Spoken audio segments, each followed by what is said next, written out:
this is probably going to be a less interactive live stream. I will answer any questions that you may ask, but I am just going to ramble at you about my trip to Morocco, specifically Marrakesh and the Sahara Desert. So you sit back, you relax to this ASMR video, and I'll begin. So I'm very lazy, and I purchased the trip from like a travel agent thing, just to alleviate the stress of having to plan it all yourself in such a short amount of time. I love going on kind of like package holidays, let's say that, but I do actually enjoy planning holidays and booking hotels individually and stuff like that. But you know, sometimes you just want to give over the power to someone else and just say, hey, organise something for me and I will turn up and enjoy it. So this was a trip to Marrakesh and the Sahara Desert. Okay, so day one, we arrived in Marrakesh, and according to the itinerary, it says here, arrive at Marrakesh airport where you will be met by your driver, and they will transfer you to the riad that we stayed in, and then we did one night in the riad, and we didn't get into Marrakesh until quite late, so we didn't really get to do much in Marrakesh that evening, apart from be amazed at how beautiful Riyadh. You may have seen me post a shorts video of it, and have dinner. We did venture outside, and unfortunately we got a little lost. If you've been to Marrakesh before, or let me know if you've been there, but you know that it's just a maze and it's really hard to navigate, especially when there's no signs and stuff, so you have to rely on your phone.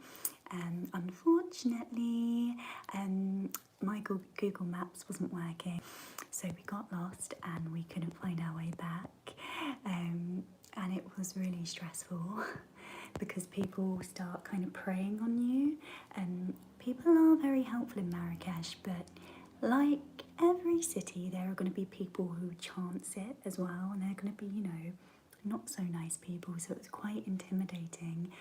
But anyway, we found ourselves to another riad and used the Wi-Fi there to direct us to our riad. So yeah, and if you're not familiar with what a riad is, it's just like a traditional like Moroccan layout of a house. So it's got a courtyard in the middle. Our one had like a tiny little like swimming pool, and it's open, so you can look up and there's all of the sky, and then the rooms are around the edges. And if you haven't seen the riad that I stayed in yet, do check out the shorts section on my channel, because it is stunning. And you can get them for varied prices, so you know, you don't have to stay in a luxury one, but they are really, really lovely. So that was that. So day two, we did a lot of driving. So we went from Marrakesh, we got picked up about 7:30, 8ish after breakfast. Breakfast was a selection of like breads, and there was like a little crepe. It was like, yeah, bread and like crepes, and I think that was it really, and some coffee and some tea. So day two was Marrakesh, and then the Casbah of Ait Ben Haddou, and then on to Dadis. And again, I'm probably murdering all of these names, so do forgive me if I'm not pronouncing them right. I can't even speak in my own language sometimes. So, hello Tiffany, hello Dale. So the itinerary says this. So you'll depart to the Casbah of Ait Ben Haddou on a 4-hour-and-a-half drive where you can have lunch. So we got dropped off at very touristy lunch places along the highway or the motorway or the roads, and it was like the same menu every time. It's like such a tourist trail. And it says here, you'll travel through the beautiful mountains of the whole Atlas with multiple stops on the roads. And then you will see the Casbah of Ait Ben Haddou, a traditional mud brick city on the edge of the high Atlas Mountains, mostly used as a replacement for Jerusalem in films. It's a UNESCO World Heritage Site, and it's appeared in lots of movies, including The Mummy, Kingdom of Heaven, Gladiator, and Game of Thrones. And it was lovely. It wasn't very big, and it was very hot at the time. I think it was like 36 degrees, maybe 34, I can't remember. Anyway, in the 30s, mid-30s. But it was dry heat, definitely prefer dry heat. So we went through the mud brick village, and it was really lovely, and there were lots of things being sold in the little alleyways of the mud brick village. There was art and clothes and stuff like that. And then so we were picked up and put on a minibus with other tourists on different trips. So we travelled together. And then when we got off the minibus to visit this mud brick village, we stayed in that group, and we had a guide. And our guide then made us go into a place where we had to buy, not this scarf, I don't have it, but a longer type of scarf for the desert. And they say you need this scarf, you have to have this scarf if you're going into the desert. And obviously you don't, but everyone buys one anyway, it's a tourist trap. But yeah, we bought, you could have 3 different scarves. You can have the luxurious cotton scarf, which I think they were selling for about, I feel like it was 15 quid in English money. And then the mixed fabric scarf, and then a lesser quality scarf. We went for the mixed fabric scarf, and I think that set us back about 8 quid, but it wasn't like good quality, it's just a bit of material. But again, you know, when you're on holiday, I would never pay 8 quid or a piece of fabric here because I'm a cheapskate.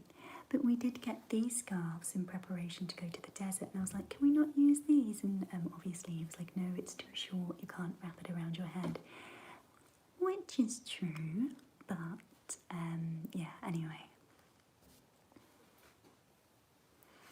so let's just continue with day 2. So we did that, but we were getting quite frustrated with our driver because he was stopping off like every 20 minutes, and we were like, this journey is going to go on for more than 4.5 hours. But not even at like rest stops. So he took us to the outside of the LA studios, wherever that was. So it's a film studio. But we didn't have enough time to go in, so we were just like standing outside the gates, just looking at this studio. So pointless stops like that. So yeah, then we stayed in Dallas, and we stayed in a hotel that had an amazing view of the valley below, and it was quite magical. But it was not very busy. So it kind of freaks me out when you stay in a big hotel and it's not very busy. Does it you? So that was day 2, and now it was early starts all the time, so it wasn't a relaxing trip, it was more of like an adventurous trip. So we got picked up around, I think we got picked up around 8:30. We got up early, had a really lovely breakfast. I think I had like a little mini pancake as well, like a crepe pancake, and some fruit.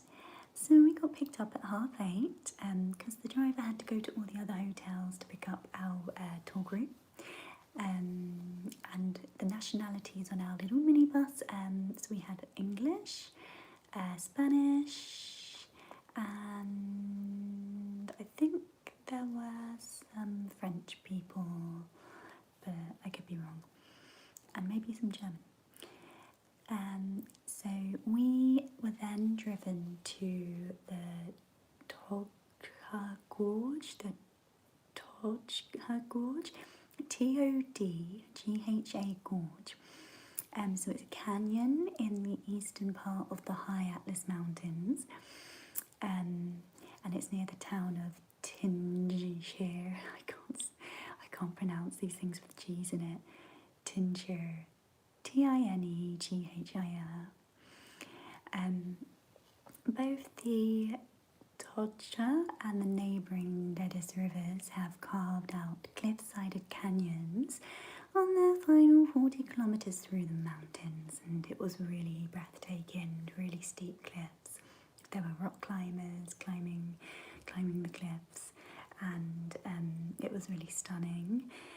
But we only stopped there for like half an hour. I wish we had more time to just be in the nature, because it just felt so, even though there were lots of tourists around, like, you know, when you're around that kind of like awe, just want to stay there for like a long period of time to like decompress. So we did that, and then we got dropped off at like another roadside touristy lunch place. Being a vegetarian, there wasn't actually many veggie options. It was just a vegetable tagine, and it was the same tagine everywhere we stopped, and got some chips as well. But there wasn't much variety on the road for veggies. There was more like meat varieties, chicken, like lamb, beef.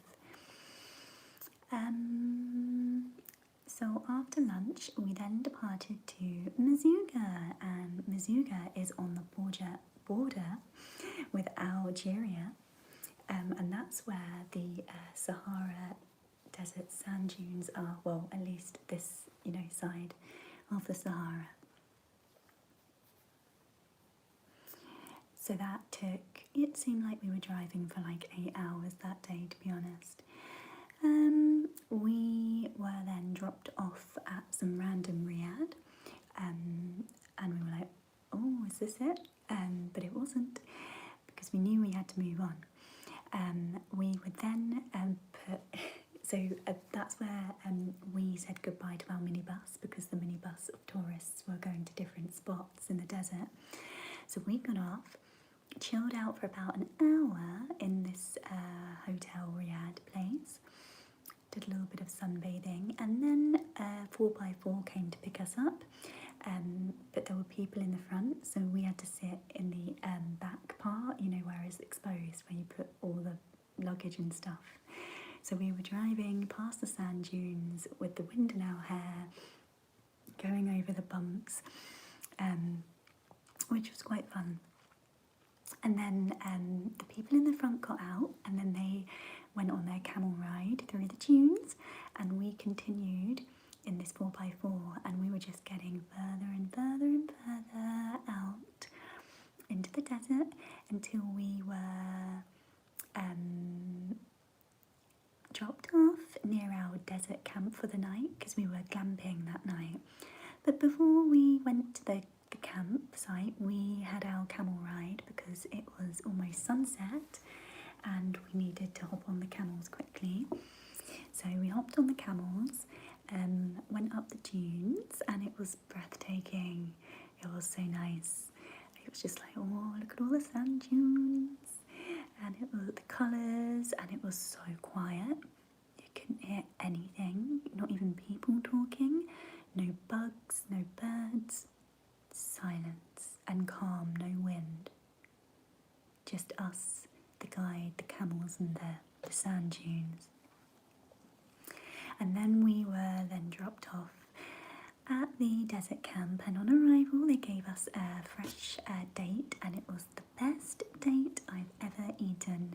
Honestly, it was so fresh and so sweet and just lovely. And then a little glass of milk to wash it down with, a little sweet. Then the camp resident host showed us to our tent. And by tent, it was like a permanent structure, really. And yeah, so sorry, I was just putting someone in timeout. And it was beautiful. There were 2 double beds in our tent, and we didn't need that. And it had a shower. It was all running off of solar power, as you can imagine. There's plenty of sunshine in the desert and no rain, or hardly any rain. So yeah, we had the shower, but it was cold. The water didn't really heat up, so we didn't have a shower, but there was one there if we needed one. And then there were 2 outfits. And the guy made a joke. He was like, oh, so tonight you can be Muhammad and you can be Fatima if you wear these outfits to dinner. And some people did wear those outfits to dinner, but I didn't, and I regret it, because it was a beautiful long maroon dress for me, and some shoes. Also inside the tent was like a little chill out area, but again, we were only there for a night, so I didn't really utilise that. So yeah, we went to dinner about 8 o'clock, and that's, you know, when it was getting dark, and I can't tell you how beautiful the stars were. I saw a couple of shooting stars, and you can see like the outline of the Milky Way, you know, that cloudy bit, and the stars were just so bright, and it was so lovely, because you never see that in the city. Dinner was gorgeous. There were many courses, but I had the best tagine out of the whole trip in this place. It was a tomato-based tagine with aubergines on it, and then cheese melted into the aubergine, and it was really nice. And we had like vegetables and chicken. Yeah, I had some chicken, like barbecued chicken. And after dinner, they sat us around the campfire, and they played music, and then they made us get up and dance around the fire with everyone. And they gave us some tea and some biscuits, and it was so lovely. It was just so magical. So yeah, that was the first day in the Sahara. And on this so on day 4, which was our second day in the Sahara, we had a free day, so we came out of the camp, and then we got driven to our riad. So it was like a 25-minute drive on the other side of the sand dunes, and it was stunning as well. The riad was beautiful. They had a big swimming pool, but it was freezing cold. We went in it. I didn't manage to get like all the way in because it was so cold. Even though it was like scorching sunshine, the pool was freezing. It just wasn't happening. And then you went just further down from the pool. There was a wall and a door, and through the door frame and above it, you could just see the huge sand dunes, and it was amazing. So we chilled there. We walked into the local town to get some lunch. Nothing fancy. I think I just got some chips. And there are lots of local stray cats in the desert as well. But I read up that Morocco still has rabies. So we didn't touch the cats or anything, which is always sad because they were kittens as well, and you just want to pick them up. So we walked into like the local town, which was like a ghost town, to get some lunch, came back, and before dinner we decided that we wanted to do quad biking. So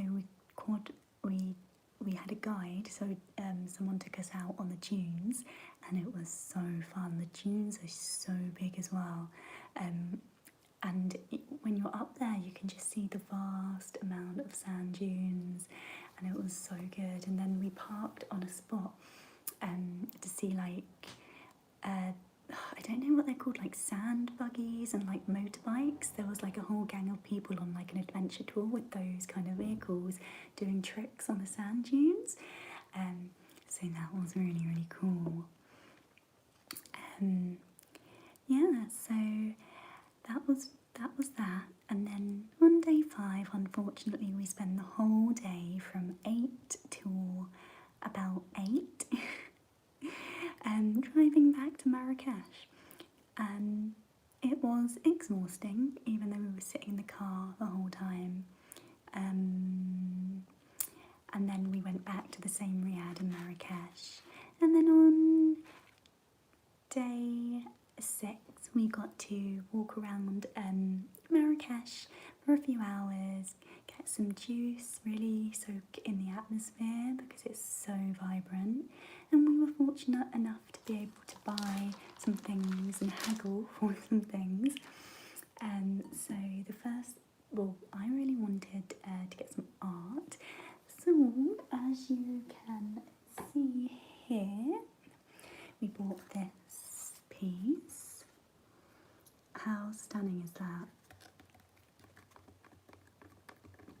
They do say if you put like eyes in a shop window or like eyes on a wall, people will be better behaved because they, subconsciously think someone is watching them. So we got that piece, which is lovely, and then we were going to get one, a colourful one of camels on sand dunes, and I regret not getting it because we were in a bit of a rush because we had to get our flight back. So we decided on this one, which is nice, but I kind of regret not getting the camel one. But this is quite cool, isn't it? It's just people going about their daily business. I'm assuming this is Marrakesh. Black and white apart from this blue-robed person. And you've got some bodies there. That roof is green. Yeah. But yeah, we also bought this gorgeous bowl.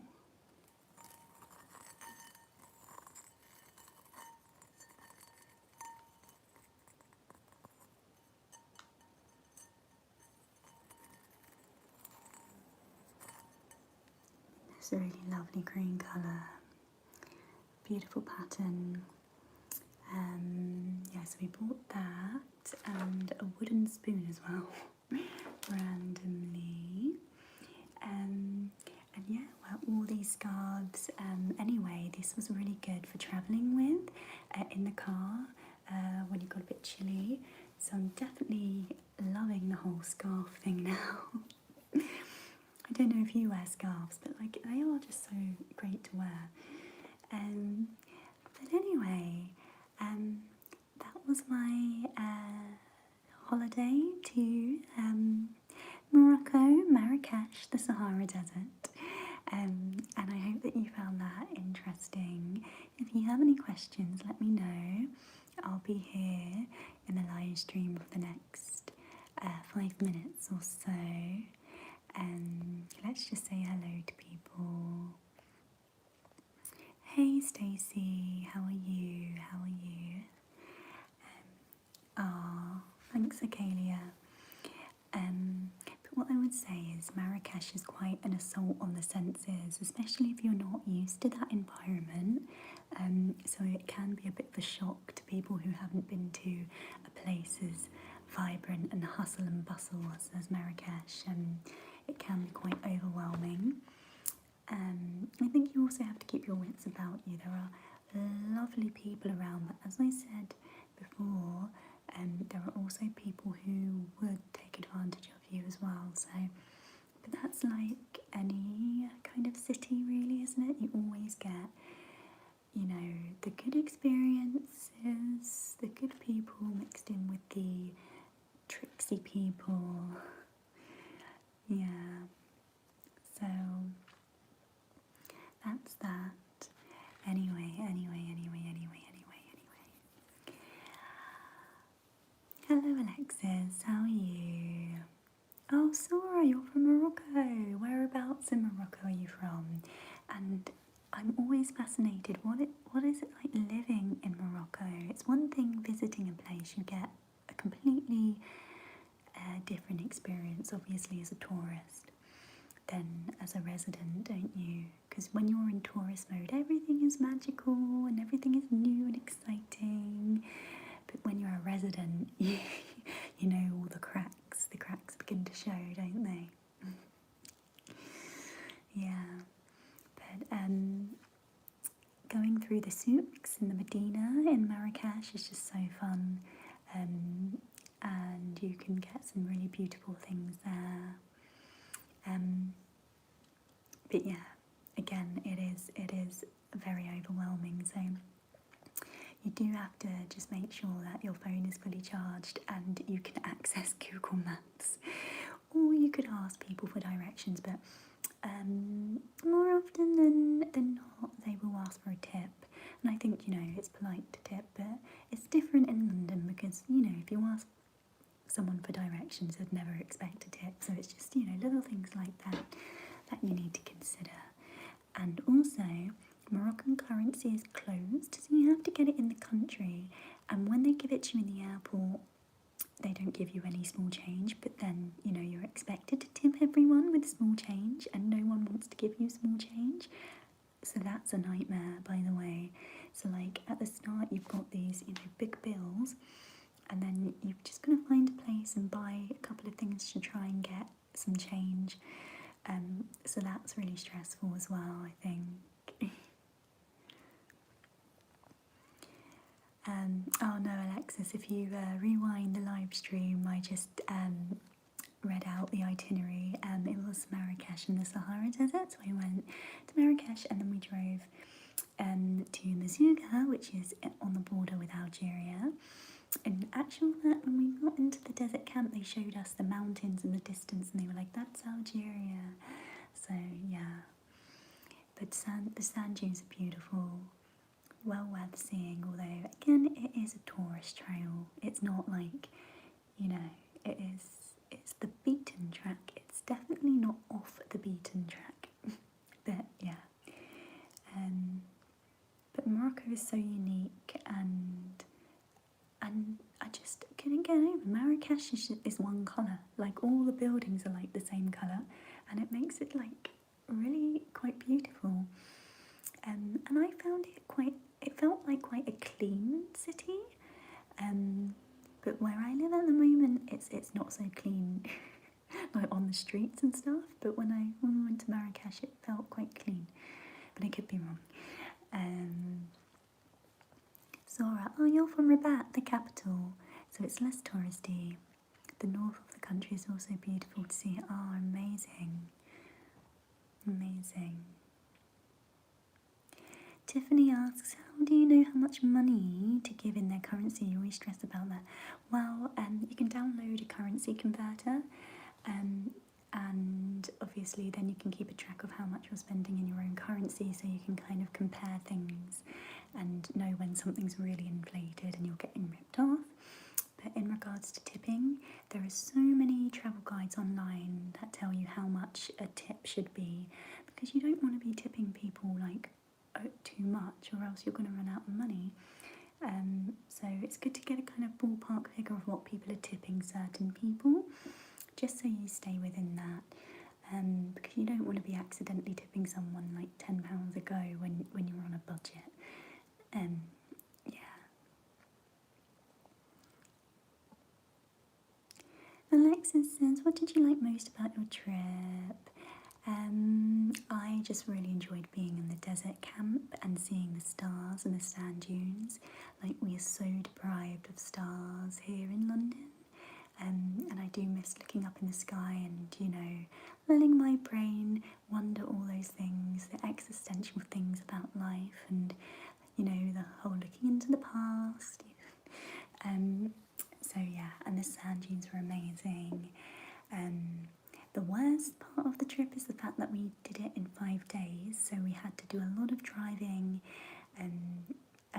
just felt like we were constantly in a car, so that was the downside of it, really.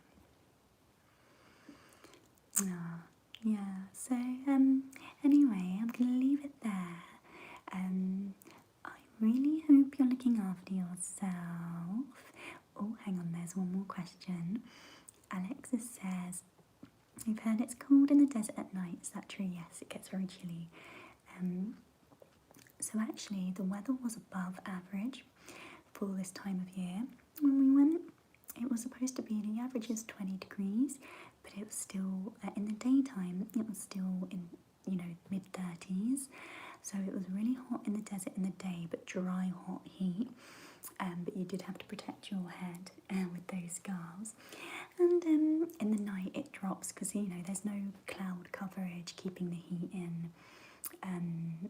The heat just goes. So it does get chilly. It wasn't too cold. I wasn't shivering.